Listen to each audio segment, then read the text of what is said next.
Hello, everybody. I have a beautiful guest on today, Sheena Symington, and we are going to talk about something I'm really interested in, which is helping people reduce fight, flight, freeze response. Because when we are stuck in this response, we are stuck in overwhelm. Like we can't move forward, and we want to shine our light and be there to be vibrant and energetic in this world. And if we have something holding us back that we don't even maybe even realize is holding us back, then we can't shine our light and we stay in darkness.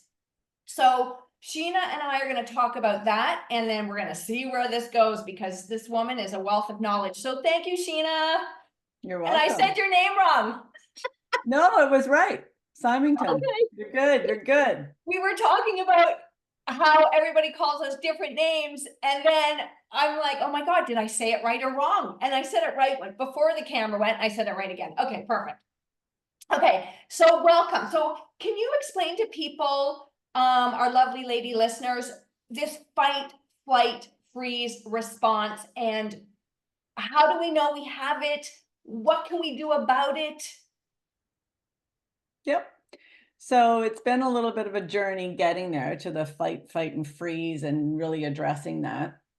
So years and years ago, it's actually 20 years ago now, I became aware of the impact of electromagnetic pollution on the physiological responses of people. And so I had some personal experience where my husband went and got a new cordless telephone. He went to get the store to get a battery, and he got a new cordless telephone that was an increased range, all of that kind of stuff. I started using the phone and I started getting these weird headaches. And then I thought, gosh, like that's weird. So I stopped using the phone, but my headaches didn't go away. So I thought that's even weirder. Left my home for 2 weeks, didn't have a headache the whole time I was gone. Came home, my headaches returned, and I thought this is bizarre because I didn't use the phone.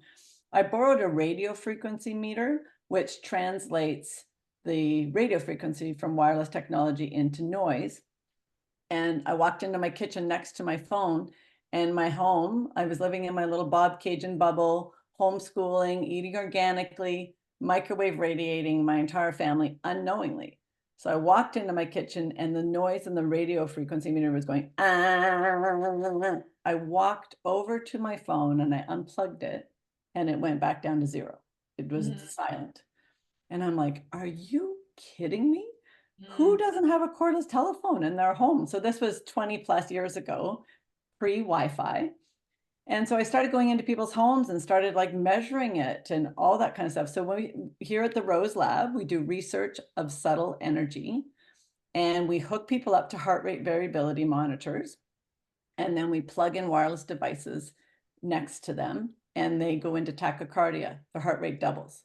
We unplug the device and it goes right back to zero.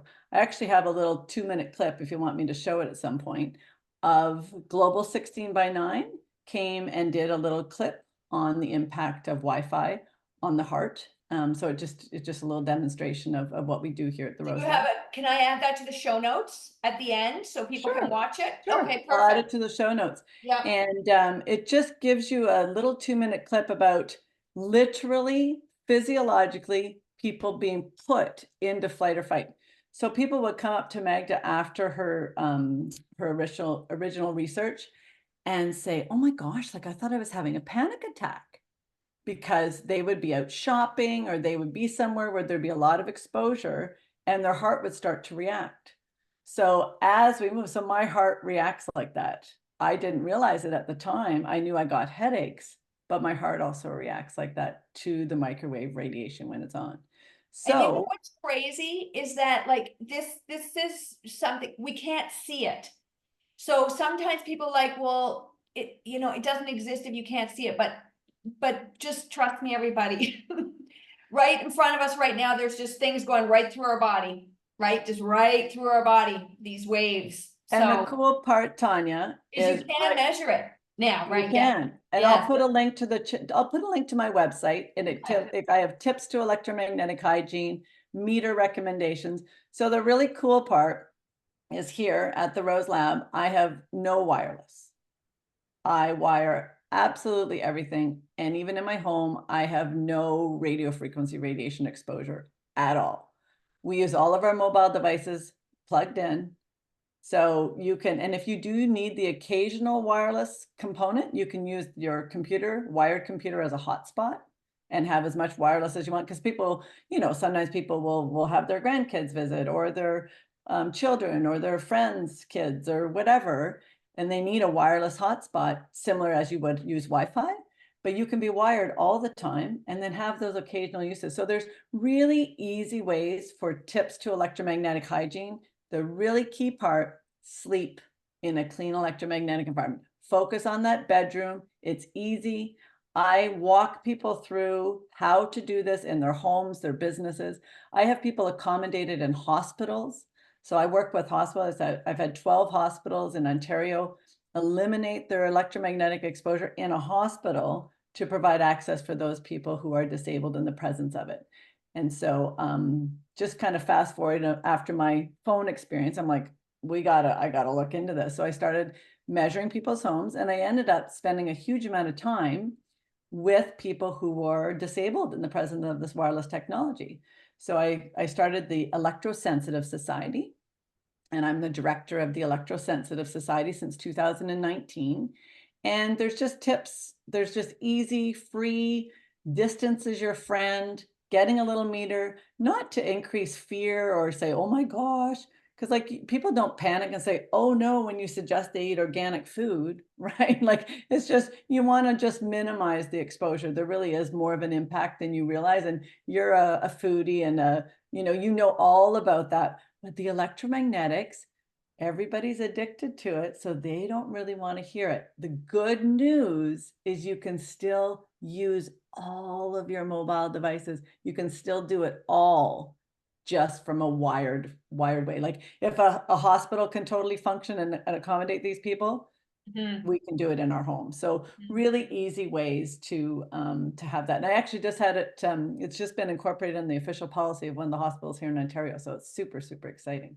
Very So exciting. with my help, sorry, go ahead. No, I was gonna say, and are some people, obviously, like, you're more sensitive, but you know what's really interesting is, and then don't forget what you were going to say, is that sometimes, like, this is whether you're eating, lack of exercise, chemicals in our environment, whatever, what you just said, sometimes you don't know because they're always around you. So you don't know you'd be better if you got rid of processed food. You don't know if you'd be better if you started to exercise differently. You don't know if you'd be better if you got some of the chemicals out of your house. And until you take them out, like you said, you went on vacation and you come back in, sometimes you don't realize it.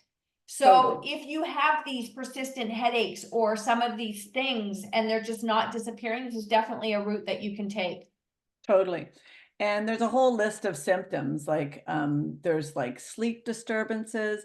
That's one of the big things. Oh. Ringing in the ears, bedwetting. Bedwetting is a huge thing. Getting up in the middle of the night to go to the bathroom. Like once we eliminate the electromagnetic exposure, it's amazing the pressure that it relieves on the bladder.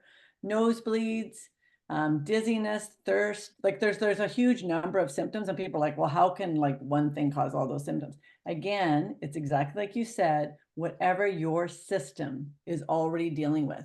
What we've found is there's 5 common precursors for people that are electrosensitive. There is whiplash or concussion, chemical exposure, so like pesticides, metals, drugs, tattoos, mercury fillings, electrical exposure, both acute or chronic. So if you have, like mine was all of a sudden an acute exposure with that phone, where I was totally fine prior to that. Biological exposure, so if you have mold exposure, a high parasite load, or Lyme disease. And then the 5th precursor is an impaired immune system. So something that's already taxing your immune system. So how do you recover? You work backwards on what your precursors are. So what's going to work for Tanya is going to be very different from Sheena, very different from our friend Julie. It just depends on what your system is already dealing with. So the remedy, people always ask me, like, how do you recover? We use an acronym called R squared ID cubed. So the R squared, and I can put these little slides in your handout just so people remember. R squared is reducing your electrosmog exposure and resetting the limbic system. So if you don't get the reset of that limbic system to get you out of flight and fight, and if you don't reduce your exposure physiologically, you're still sometimes in flight or fight. So it doesn't matter what supplementation you do, what boosting of your immune system you do, what kind of exercise you do, you need to get your limbic system reset and the physiological electromagnetic exposure down so you can get out of flight and fight. Okay, so I taught people what the R squared. Okay, so a couple of things is that, I love this because this is root cause, because people will say to me, I've tried everything. I'm like, have you? Right? There's always another, what I call peeling the layer of the onion. And it's what we can allow ourselves to move into that next level of just seeing if that is the issue. So for our listeners, can you just explain like limbic system? Like, what is that? Why do I need to know that? All that kind of stuff. Totally. Glad you asked. In 2019, Magda, Dr. Magda Havas, she has an amazing YouTube channel. If you want to learn about the impacts of electromagnetic fields on your biological system, she does it so beautifully. I call her the master laymanizer. She puts it in layman's terms, really complicated information that makes it super accessible. Her website's magdahavas.com, or you can do her YouTube channel, Magda Havas. So she and I were invited to the International Light Conference in Croatia in 2019. So we went to the International Light Conference, and it was really game-changing, especially for me, because at that conference, we had Dr. Daniel Assis, who had developed this novel technique of trauma treatment, psychological trauma treatment. He's a pain management and a specialist, an MD and an anesthesiologist. And he realized that people who had some emotional, traumatic events, phobias, anxiety, it was tied to their physical presentation of symptoms, particularly pain. So he started looking at that adverse childhood events, things happening in our childhood being very traumatic, and engaging the parts of the brain in that flight or fight, and then them getting stuck there. So there's that limbic system, is that emotional centers of your brain, and that's where the flight, fight, and freeze comes from.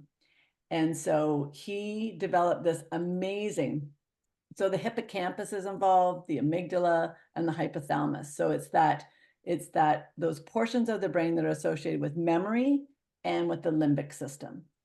And so when you stimulate points on the ear, so your whole ear is your whole body, like there's those microcosms where, your ear represents all of your whole body. So there's, in his technique, there are acupuncture points on your earlobe that are associated with that emotional limbic response, and the memory.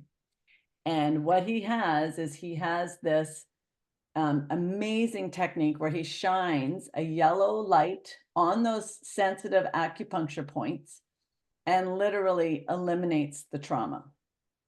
And it's like in the workshop, he was educating people on how to do this. I was so fascinated by it, because I was already working with this population that were sometimes stuck in flight or fight. Even though we would reduce their exposure, they weren't able to shift. And so I knew that there's sometimes this emotional trauma, and before you reset the limbic system, you have to address any of the traumas. So I was like super fascinated by this. And just like you, and I know you love to do this, you hear about something and you jump in with both feet. Sometimes not even checking the depth, but most of the time you do. Yeah. Anyways, just loved it, got trained on how to do it, and then started training other healthcare providers. And so I've been doing that since 2019. And now I have a course that's a short 12-hour course on really in-depth how to do it, and working back and forth. One of the really cool pieces is experiencing the treatment yourself, so you really see how game-changing it is. And then with my exploration of teaching these physicians how to do this, I started looking into the internal family systems. So it's tied with that as well, because what was happening, it was really interesting, because I like to do a demo with the physicians. We bring up a trauma and they're like, oh yeah, like I don't have any traumas. Like I was just everybody gonna has a ask you trauma. that because people are like, I grew up, everything was peachy keen. And I'm like, you know what? It could be your boyfriend breaking up with you. It could be you bring artwork home and your mother's like, I'm busy right now.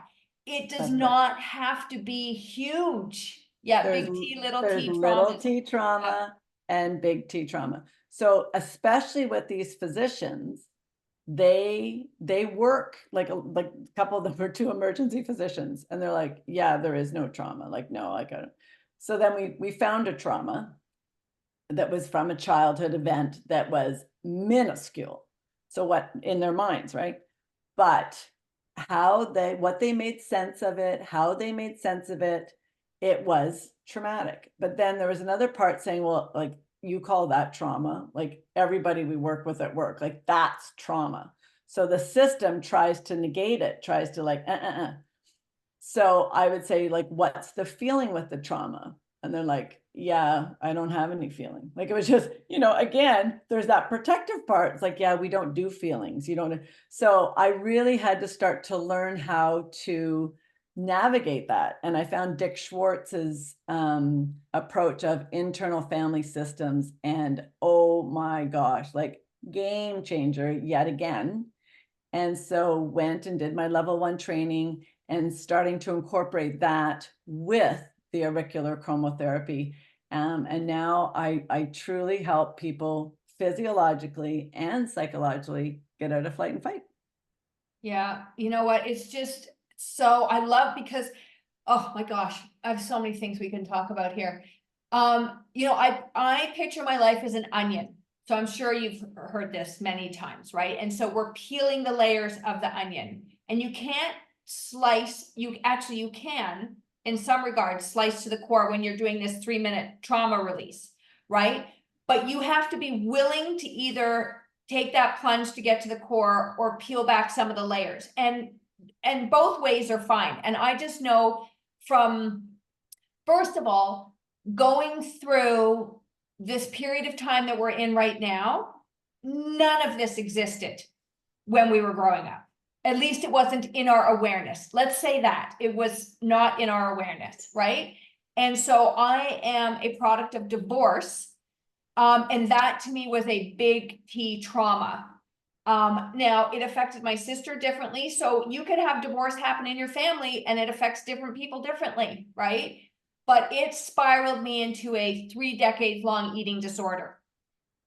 And I was always trying to control it with food because we think that's the problem, right? And in the 80s and 90s, none of this was talked about. So I wouldn't even know anything different, right? And it's through doing a lot of work on myself and peeling back the layers of the onion that I was like, in my early 30s, I went, oh my God, this has nothing to do with food.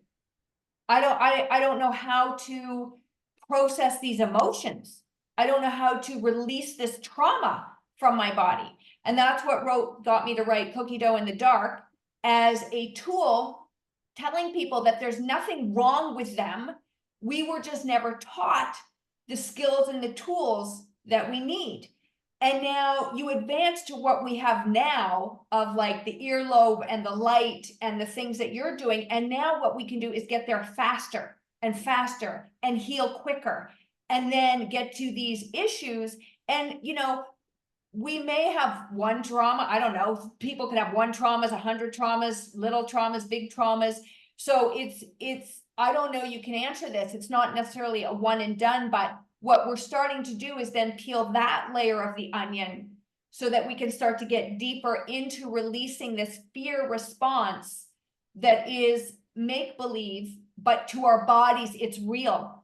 And I've been talking a lot about nervous system lately with people because you are a vessel and you can only handle the capacity of your vessel. So by increasing this, right, you're able to what I'm hearing you saying to me is that if I go in and do this treatment, I will increase my capacity. I will decrease that fight, flight that I may not even realize on some parts.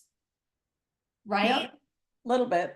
So there's quite a bit there that you were talking about that I'll unpack a little bit of my my understanding of it.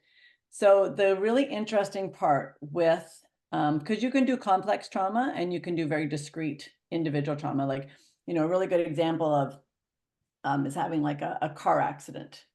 And the person is rolling the car and like traumatized, right? The car stops, and then for 3 days they can't close their eyes because all they see is the trauma. They're in tears, they can't eat, they can't sleep. 3-minute light treatment, their fear was 10 out of 10. They thought they were going to die and they were sick to their stomach. 3-minute light treatment is like a black screen came down, the visual is gone, and they start to cry because they're so relieved that it's alleviated, and they're back driving the next day. Like it's, you know, and it's really cute. In my students in my training course, they're like, it really is too good to be true. Because a lot of what we do, like I was laughing at, we did some experiential last Thursday, and you'd think that there was like 3 plants in my course because it was like textbook. It was just like 10 out of 10, down to 0, physical symptoms gone. And sometimes they are very, very early childhood events. Sometimes they are more recent. And sometimes there's a combination. So what stress and anxiety does is it splits the hemispheres of the brain. So there's not that integration and information exchange.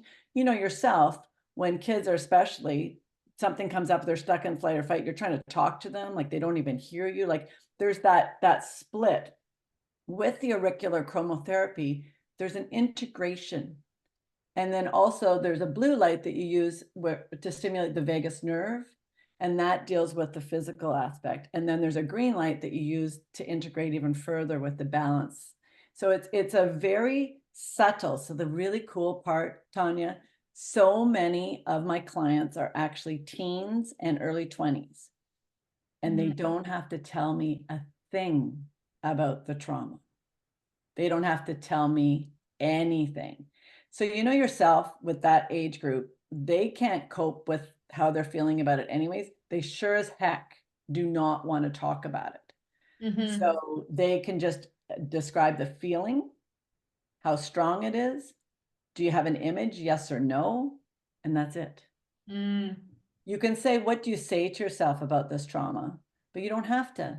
Like if they're really not talking, it's unbelievable. Like in my training, I was in tears because they do it with kids. I guess I can show it to you.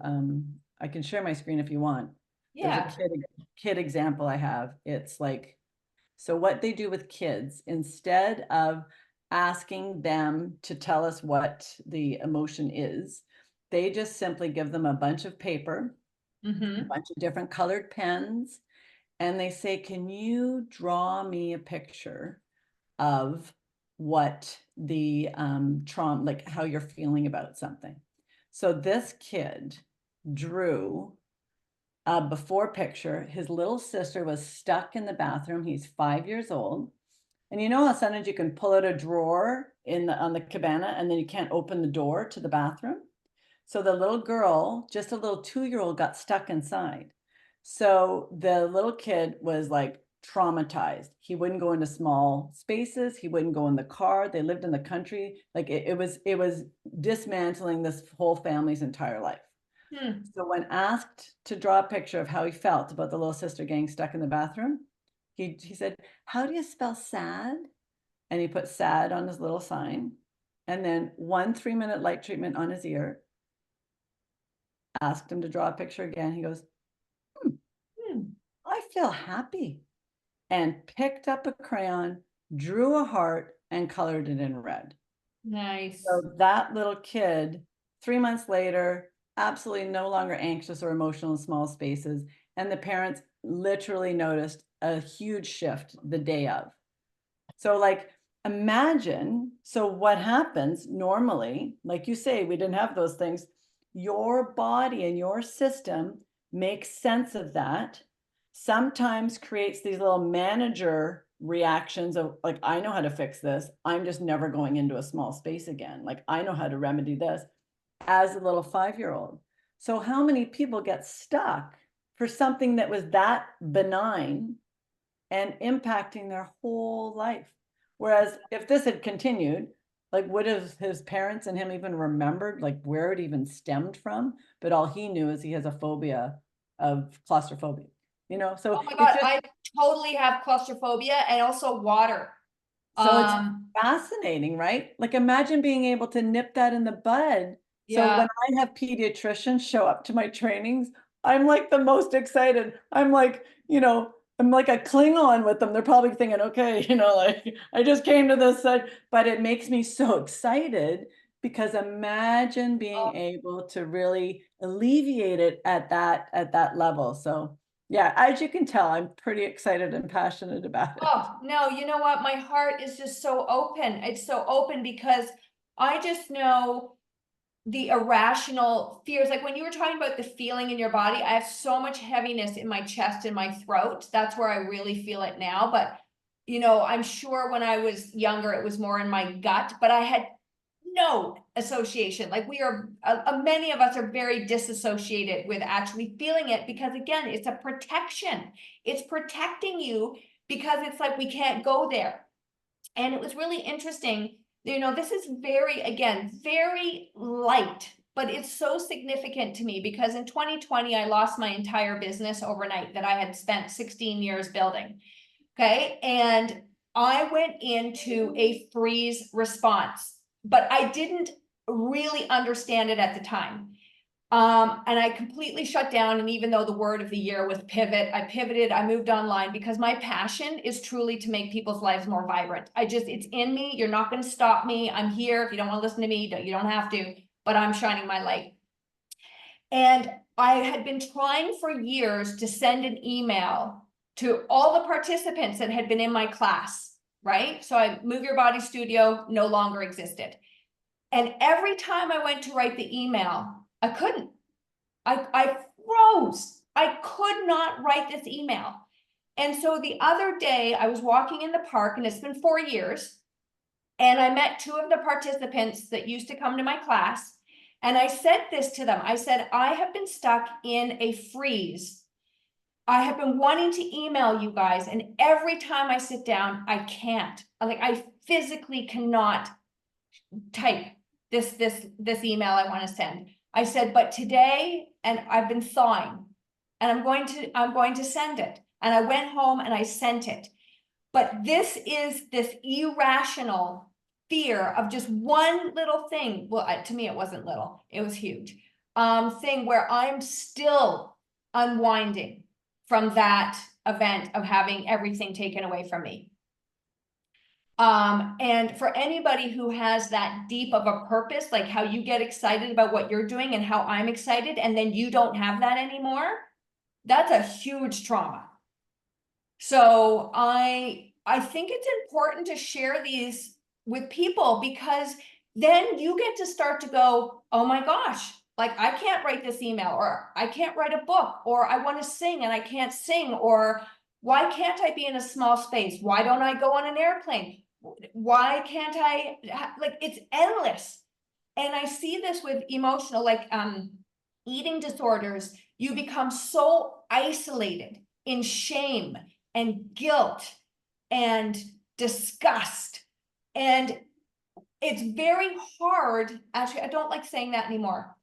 It's until you know that somebody's been in it and you have evidence that people can move through and get to the other side. When you start to hear this evidence, it begins to shine more light. And then whatever path you take, and this is why I love doing this podcast, is like, if Sheena resonates with you, go see Sheena, right? Go and explore. And this is words of being curious and compassionate and letting go of judgment and stepping into courage. And, part of me is like, there's always this little edge of fear about who would I be if I didn't run these programs unbeknownst to me. who would I become? Right? And so if I choose to go and see you and I release some pattern in my body, I now become somebody else. And as I've said on many of my podcasts, and I don't mean it like that, but on many of my podcasts, I've said we are conditioned to be in the familiar hell than the unfamiliar pleasure. Right? And so I have compassion for people who are afraid to see what it would be like to live without that trauma. Right? And so wherever you are in your journey, this is just another option for me. It's exciting. I'm like, whoa, this is very exciting. To step into that. And I will just say one more thing, because I don't know if you see it with what you do, but I see it with what I do, is that people are like, yes, Tanya, yes, I want to eat better. Yes, I'm going to join your midlife reboot. Yes, I want to exercise. And I say to them, okay, I'm going to tell you what's going to happen. You're going to walk out of here and you're going to have to pay me to join my program. And your ego is going to take over and say, this isn't going to work. You failed at everything else. And fear will start to envelop you. And then I get the call, oh, Tanya, you know what? I can't do it. It's not the right time. And that's when I've been diving more into the nervous system and trying to teach people about increasing the capacity of their nervous system so that they can make these changes. And you're just doing it at a super speedy level. What's really cool too is with Dick Schwartz and his internal family systems, he started developing this type of therapy through young people, mainly women, with eating disorders. And so they would come and they would say, you know, there's part of me that really wants to binge. There's part of me that really wants to purge. There's part of me that is disgusted with either one of them. There's part of me that's guilty. There's part of me that's trying to please. He started realizing that we all have these multiple coping strategies with everyone. And everybody has this multiplicity. And when he starts talking about it, they're like, it sounds like schizophrenic. It's not. It's just like when you're invited to go to dinner, there's part of you that wants to go and be really social. There's another part that would actually really rather just sit in front of the fire and read your book. So like it's common, especially like with kids, and I'll put some video links to IFS too for you in your Show notes. audience. It is so incredible because like the child that's the product of divorce, they know that with mom, this person is this part of it's gonna be most acceptable. And then with dad, this part of them is gonna be most acceptable. And, you know, sometimes one's more anxious, sometimes one's more laid back, and whatever part shows up with that. The really cool part, and this is the most beautiful thing about IFS, is that our true essence, who you really, really are, is like the sun. And nothing can damage it. Nothing can tarnish it. Nothing can break it. Nothing can make it less than awesome. That's who you truly are. All of these parts that are fearful, that are guilt-ridden, that are this, that are that, they're like the clouds. And sometimes they're really thick and dark. Sometimes they're wispy and lighter. But that true essence of who you are, the creative, the compassionate, the caring, the awesomeness, you're always just still there. It's just we have these protective strategies of the parts coming up to help you. And once you start to understand what those jobs are, because as little people, we make sense of situations and we create protection. And so those little parts, Tanya, they're still reacting like they're 3 years old. So you know the people that you're talking to and you're having this great conversation and all of a sudden something happens and they're like screaming at you like they would when they were like 3 years old on the schoolyard, and you're going like, what is going on? Their face changes, their energy, like, and you're going like, woo. It's all that stuff. So what I help people do is I just get them to help them understand their own system. And I have a lot of like friends, and when I was going through my training, I had a bunch of people, I'm like, I need to practice. And everybody's going, okay. So this one woman, like, she's never been in therapy, she's never done anything. She's like, I don't really want to go to therapy. And like I said, it's not really therapy. I guess it is, but it's just trying to understand your system. I feel like we're on a park bench, and I know how to help you figure out your system, and it's 100% led by you.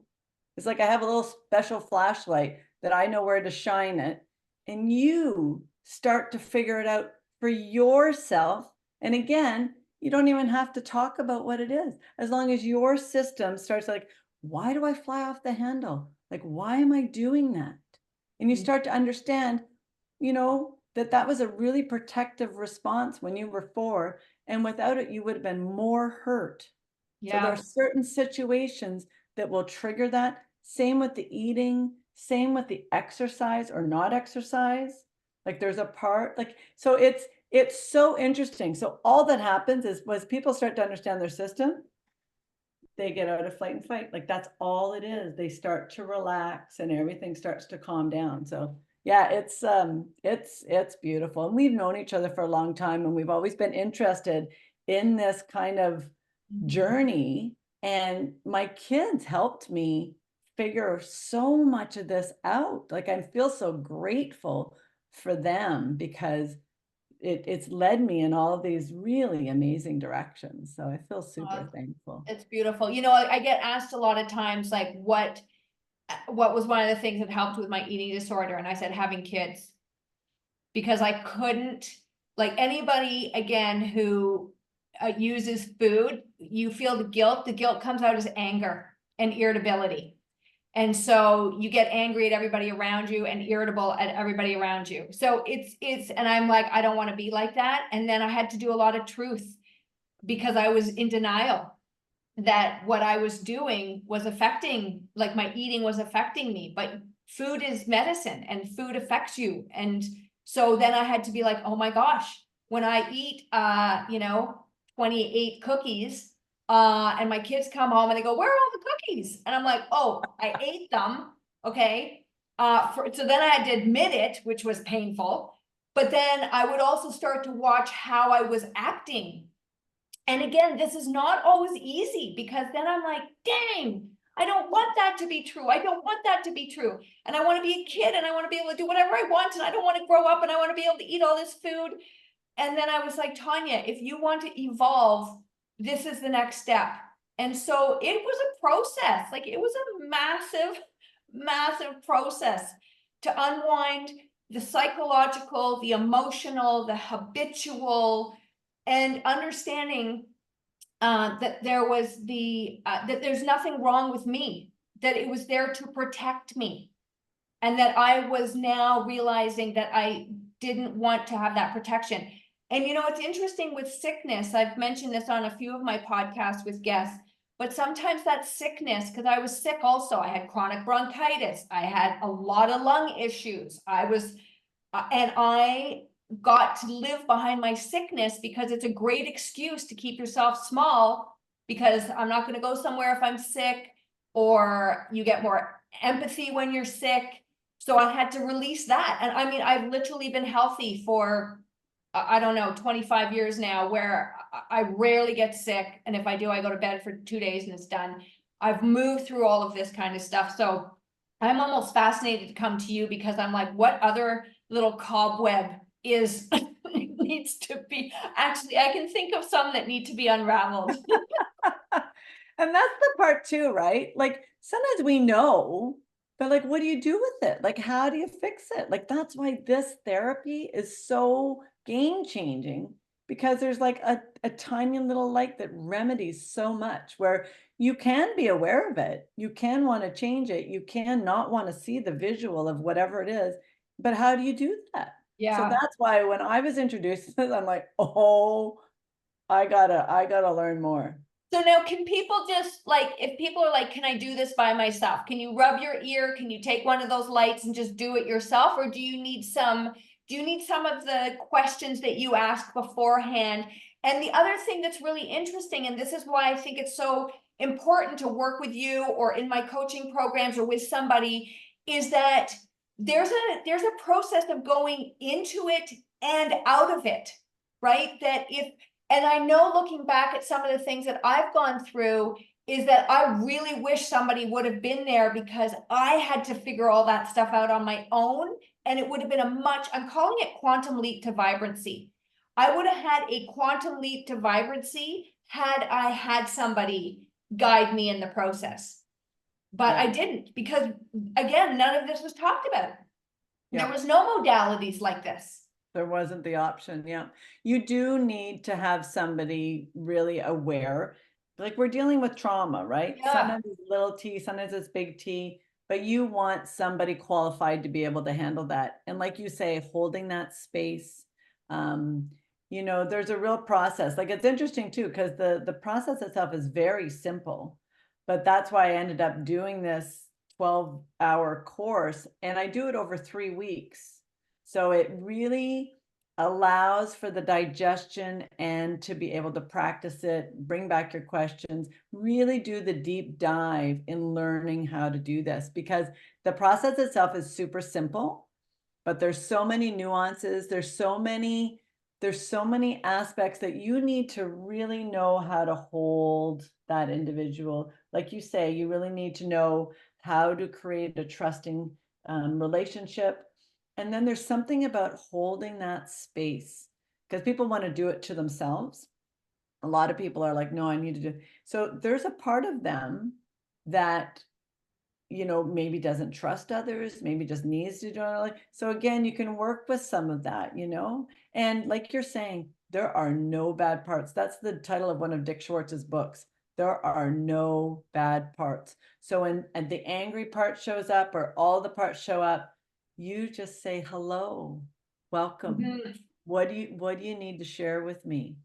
Rather than that other part, you know, doing the blame, shame, and ridicule about the angry part showing up. Like, that's the thing. Like, you know, it starts to feel like really overwhelming. But as you start to know your system, like you say, going really slowly and carefully and nurturing gives you that quantum leap. Because like going slow is really fast. And Yeah, one I've of the heard that a things, lot lately. Mhm. one of the things that I have found is that I love helping heal the healers. There's so many people that are helping other people, and they, like you say, they have like a couple of little nigglies, because they've done so much work. There's so much where they want to be. They're vibrantly living, but there's those little nigglies. Like, that's actually most of my clientele. It's that, just that extra little step, because it makes sense, right? Yeah. Mhm.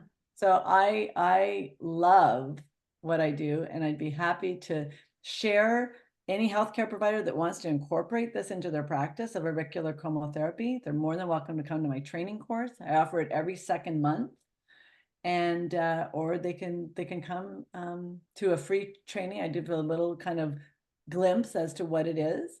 Can you say Or the word again? You're gonna have to send it to me. I will auricular. So if you go on theroselab.com, Yeah. that's the lab here. There's an auricular chromotherapy, and he's published his work, and this is fascinating. He used to use a yellow tipped pen on the acupuncture points, so that really subtle color, really subtle, huge impact. So now he uses the light, but guess it was a 93% success rate in treating trauma. Even aspirin doesn't have a 93% success rate. 93. So I have a couple of practitioners who have been doing hundreds of their clients, hundreds for years. And I asked her the other day, I said, you know, we haven't dove into the research quite yet. But she says 95 plus, 95% in eliminating trauma. So people, their lives are changing. So Magda and I have been so impressed with all of this. We have 17 practitioners that have agreed, and we've just applied to do research on this and publish it, just to get get this incredibly simple modality out there, because it's a really game changer. Yeah. It's very interesting because we're in this paradigm shift going on. And, I've mentioned in a podcast, I've been playing with light for the last year and a bit. I have a PEMF mat, I have a vibe device, I have different things. And again, everybody's like, but does it work? Like, and I'm like, well, and I had Mark on from Rizona Health last week or the week before, and we were talking about pessimists, like people who are like, it can't work, right? And so we were talking about the placebo effect and all of this kind of stuff. Now, do you find with anybody that you've ever worked on, because some people can, mind you, listen, I'm sure people that come to you want to do this, right? And so maybe you're not faced with the resistance. Because I even know I do Reiki and people will be like, you cannot penetrate me. You will not. And then I'm like, well, I won't because you have a guard up, right? And so there is a part of you that has to have that curiosity and the willingness to, I'm not going to say believe in it because it's true. It's true. You can heal this way. But do you ever find anybody like trying to go up against you or not, or come to you and it's like, I'm 10 out of 10 trauma and I'm going to stay 10 out of 10 trauma? Sometimes with people's personalities, they have a really hard time letting go. Yeah. And that's okay. It's totally okay. Sometimes they think they're treating this trauma and it actually shifts and kind of goes over here. Like, that's what I mean. Like, there's lots of nuances. Some people are game to trying it, but they have no belief in that it will work ever. And that's why they're so shocked. Because again, even though even though I know that it works, I'm still surprised at the strength of the emotion. So you don't have to believe in it for it to work at all. With the light therapy, it's interesting because you can see the lights in the back. These are from Germany, and Magda and I have done light research here at the Rose Lab for, well, I guess it's like 12 years or something like that. And this light at the back, light carries information, right? Yeah. And so it's just like Wi-Fi carries information for your wireless. Li-Fi, they put information on light. So with this actual, not this one, but one exactly like this, they were using it on a coma patient, and they put his favorite song on the light and then shone it on his face. And it, whether it was coincidence or not, he came out of that coma. So it's really interesting. So here, you'll have to come to the Rose Lab. So when you put something on the light, we have a light noise detector that you can point to that light and the music plays through the detector. So like you're saying, that awareness, because we can feel all this wireless technology, we can feel all this light, we can feel it all. We don't necessarily realize, but your body physiologically reacts to it. I have really interesting doctor out west talking about light on my website on a doctor's series that I did about EHS and the impact of light. Some really fascinating information, and it's yeah, it's miraculous. Like, and again, this light on the ear is just carrying information from that frequency of that yellow light to calm things down and to integrate. Like, it's super powerful and simple. Yeah. Yeah. And I think sometimes people think it has to be hard.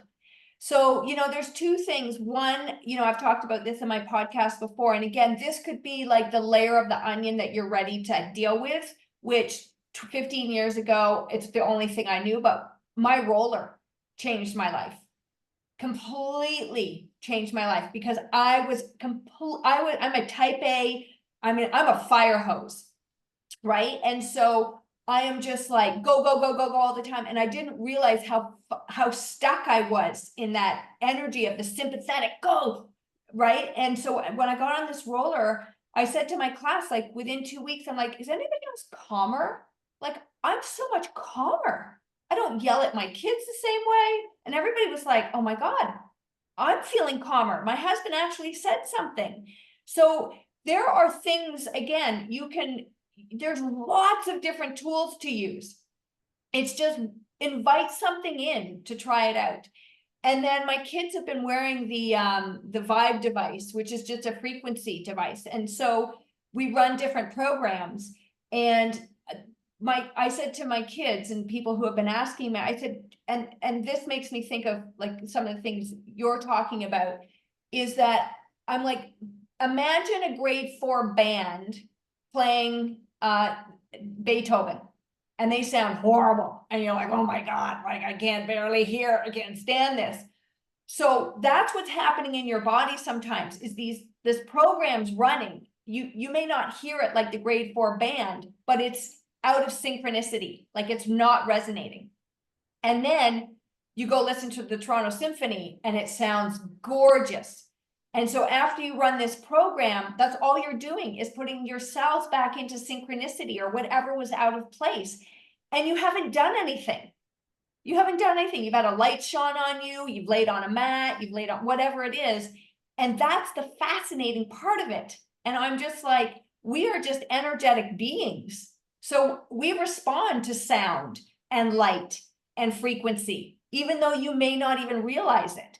I mean, the greatest thing is you put a song on, and if it's energetic, you start dancing. And if it's like the song that your boyfriend broke up to you, you heard afterwards, you start crying. Like that's just the power of sound right there. So I love that this is becoming more, talked about, and that is another avenue for people to take and just to be curious about it. So, and like you say, it can impact you in a positive way, or the wireless technology really can interfere with normal function and interfere.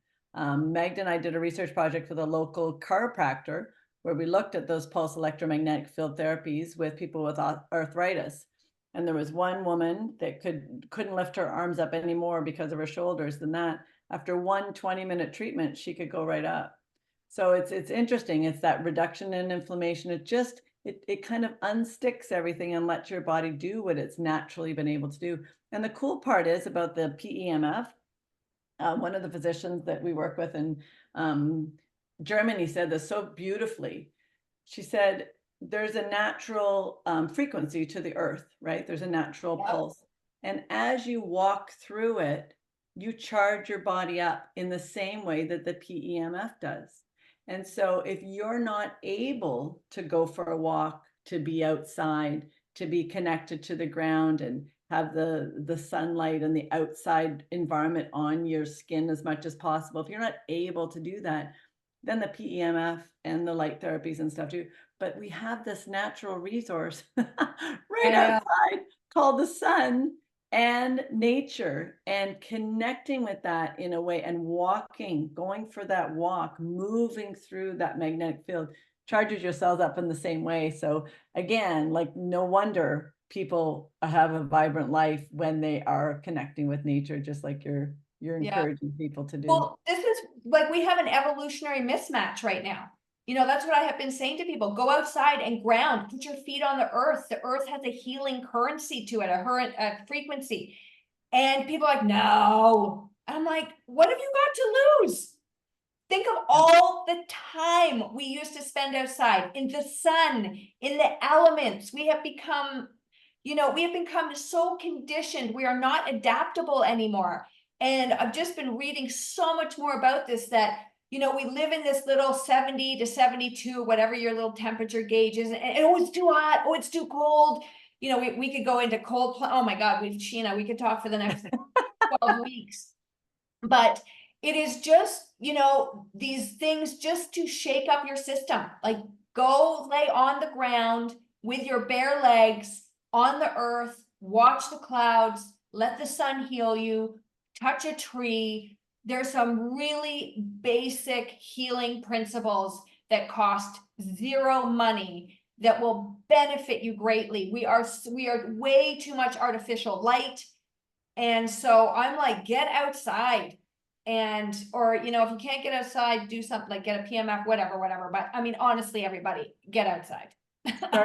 Start your day by looking at the sun. Do sun before screens. And if you can wake up and as soon as you can, get outside and get that light on your eyes, on that part of your eye to start your day, to engage all of those processes that are so natural. It's the best thing you can do. I have a support group for people who are EHS. And if anybody feels like they're really disabled by wireless technology, I have a free support group that I offer every Wednesday. They're more than welcome to come to it and just learn more and be supported in any way. And when I encourage them to get outside and see that first sunrise, first light, it's amazing Oh, what it's changes in amazing. their life. Nadine Armatisse and from Living Libations, she and I did a deep dive into light in one of my podcasts. And for years, I've been just getting my toothbrush and I just step outside. And if it's freezing, I'll look through the glass, but it is better just to go outside, and it can be 30 seconds. It does not have to be like a half an hour. So I go outside, I brush my teeth, and then I come inside. And again, equally as important is doing the nighttime light. Like, again, it doesn't take much when the sun is setting or whatever time, just go outside, brush your teeth again, read a book, go for a walk. Again, it's just finding that rhythm again that used to be so natural to us that is just not natural anymore. So we're just wanting to bring that back. Oh my goodness.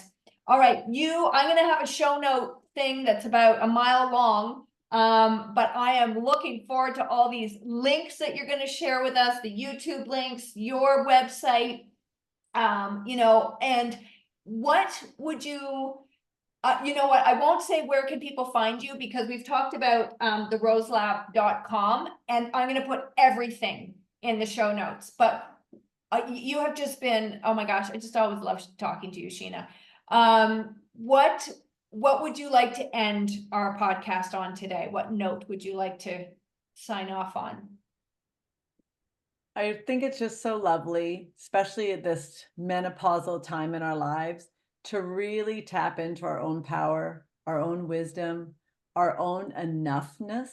And that even if you don't feel like that every day, it's there. And there's some simple strategies, simple tweaks that you can really, really just have an awareness of how awesome you already are. There's nothing to fix. There's nothing to change. There's nothing to improve. There's nothing to work on. It's simply an awareness. And yeah, I just send my love. I send my love to everybody. And I was saying goodbye to my support group, and my daughter walked in. She goes, "Are you telling them you love them?" I'm like, "I am." So I'm sending my love to you, Tanya, and it's been a real treat to join you today. So thank you. Absolutely. Thank you. And you know what? I know we could keep talking, so I'm going to zip my mouth here. Mwah! Throw away the key. Thank you, lovely ladies, for listening today. Please share this episode, subscribe, rate this podcast. It really helps other women and just everybody in general. I mean, I just called it Menopause Made Easy because that's my period of life. But listen, everybody can benefit from this conversation today. So please share it. And I will definitely be putting this on my YouTube channel. So I will put the links below to that. Love and light, everybody. Healthy hugs, and we'll see you in the next episode.